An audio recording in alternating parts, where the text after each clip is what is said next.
Hi there and welcome to this quick guide of the JBL EON610 with James from BH Sound and Lighting.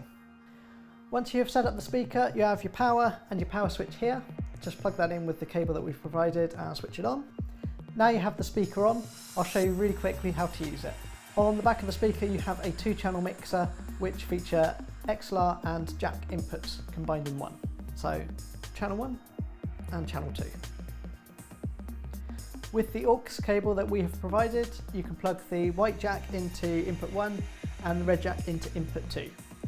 Once you have done that, set the gain volumes all the way to full and then use the center master volume to control the output of the speaker. If you're using with microphones, you can plug the microphone straight in and then use the gain switch that will be suitable for each microphone. Again, use the master volume control to control the volume of the speaker. To change the EQ of the speaker, you can use the EQ preset button to change between main, monitor, sub and speech. If you're linking a second speaker, plug the XLR into the Thru output on the bottom of the speaker, run it down and round to the other speaker and then plug into either of the inputs and again, set your volume. Thanks for watching, please like this video if it has helped, comment below if we can help with anything else and subscribe to our channel for more of these videos. Thanks.